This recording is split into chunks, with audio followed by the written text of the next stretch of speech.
হিন্দুত্ববাদী বিজেপি ও নরেন্দ্র মোদীর বিরুদ্ধে যে প্রমাণ ফাঁস করলেন হিন্দু নেতা অরূপ চক্রবর্তী, তাতেই নরেন্দ্র মোদী এবং বিজেপি পার্টির পুরোপুরি 12টা বেজে গেছে।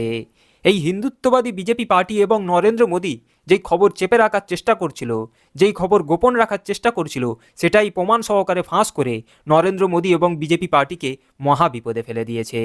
এবং বিপদে পড়ে চৌকিদার নরেন্দ্র মোদী শেষে ক্ষমা চাইতে বাধ্য হলো, নিজের ভুল স্বীকার করতে বাধ্য হলো, চাপে পড়ে চৌকিদার নরেন্দ্র মোদী। তো চলুন এই ভিডিওটি ধৈর্য ধরে শেষ পর্যন্ত দেখুন। প্রথমে দেখুন এই বিজেপি পার্টি কুম্ভ মেলাকে নিয়ে কিভাবে রাজনীতি করেছিল ফায়দা লোটার জন্য, এবং শেষে দেখুন কুম্ভ মেলাকে নিয়ে যে সমস্ত প্রমাণ ফাঁস করলেন তৃণমূল নেতা অরূপ চক্রবর্তী, তাতেই বিপদে পড়ে নরেন্দ্র মোদী কিভাবে ক্ষমা চাইতে বাধ্য হলো, বিপদে পড়ে কিভাবে চৌকিদার নরেন্দ্র মোদী নিজের ভুল স্বীকার করতে বাধ্য হলো। এই যে বিজেপি কথায় কথায় বলে না হিন্দু খাতরে মে হ্যাঁ, সত্যি সত্যি বোধহয় হিন্দু খাতরে মে আছে। কারণ নরেন্দ্র মোদীর জামানায় পুণ্য স্নান করতে গিয়ে শাহী স্নানের দিন স্নান বন্ধ করে দিতে হচ্ছে। নরেন্দ্র মোদী, যোগী, পীযূষ গোয়েল, অশ্বিনী বৈষ্ণবদের জামানায় পদপিষ্ট হয়ে মানুষের মৃত্যু হচ্ছে। তো কোন মানুষের মৃত্যু? একেবারে হিন্দু পুণ্যার্থীদের মৃত্যু। তো হিন্দু তো সত্যি খাতরে মে আছে, কিন্তু যে পদ্ধতিতে সরকার প্রতিটা স্তরে মিথ্যে কথা বলে এই মৃত্যু মিছিলকে কার্যত মিথ্যে কথা বলে চাপা দেওয়ার চেষ্টা করেছে, সেটা ভয়ঙ্কর।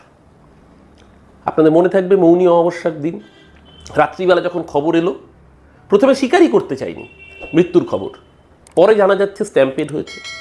কতজন স্ট্যাম্পেড হয়েছে তা নিয়ে কোনো সুস্পষ্ট পরিসংখ্যান দিতে পারলেন না তারা। তার থেকেও বড় কথা, কাউকে ডেথ সার্টিফিকেটটুকু পর্যন্ত পরিবারের হাতে তুলে দেওয়া হয়নি। পাছে বা ডেথ সার্টিফিকেট ইস্যু করলে প্রমাণ হয় যে তারা কুম্ভ মেলায় পুণ্য করতে গিয়ে নরেন্দ্র মোদী, যোগীর রাজত্বে তাদের মৃত্যু হয়েছে। এবং তার সাথে সাথে প্রশাসন যে ক্ষতিপূরণের ঘোষণা করেছিল, সেই ক্ষতিপূরণটাও তারা পাবেন না। অর্থাৎ এই যে চেপে যাওয়ার প্রবণতা, আসলে কুম্ভ মেলাকে কেন্দ্র করে উত্তরপ্রদেশে যেহেতু লোকসভায় ভয়াবহ ভরাডুবি ঘটেছে, কুম্ভ মেলাকে কেন্দ্র করে যোগীর সরকার চাইছে যে বিজেপির বিজয় রথকে আবার ঘুরিয়ে ময়দানে ট্র্যাকে দাঁড় করাতে। কিন্তু এই কুম্ভ মেলা আয়োজন করতে গিয়ে যে চূড়ান্ত মিসম্যানেজমেন্ট করেছে, তাতে কার্যত গোটা দেশে মুখ পুড়ছে বিজেপি। তাই জন্য এই মৃত্যু মিছিলকে লুকিয়ে রাখা, আড়াল করা, এবং রেলমন্ত্রী অশ্বিনী বৈষ্ণব, তার জামানায় রেলে উঠতে গিয়ে মানুষ ভয় পায়। প্রতিদিন দেশের কোনো না কোনো প্রান্তে রেলের দুর্ঘটনা। অযোগ্য এবং অপদার্থতম রেলমন্ত্রী, যিনি দেশের রাজধানীর বুকে এই ধরনের মৃত্যু মিছিল হওয়ার পরেও নিজের জায়গায় রেল দপ্তরের সম্পত্তি নিউ দিল্লি রেলওয়ে স্টেশনের মতো হাই প্রোফাইল স্টেশনে এই ধরনের মৃত্যুর খবরটুকু পর্যন্ত রাখেন না।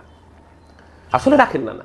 যে কোনো মিনিস্ট্রি সবার আগে রিপোর্টিং করে সেক্রেটারিকে এবং তার মিনিস্টারকে, এবং তার সাথে অবশ্যই প্রধানমন্ত্রীর দপ্তরকে। আপনি প্রথম থেকে সবটা জানতেন, জেনেও চেষ্টা করেছিলেন ইস্যুগুলোকে ডাইভার্ট করিয়ে ঘুরিয়ে দিতে। যেভাবে কুম্ভ মেলার মধ্যে স্ট্যাম্পেডকে প্রথম দিকে আপনারা ঘুরিয়ে দিতে চেয়েছিলেন, ডাইভার্ট করতে চেয়েছিলেন।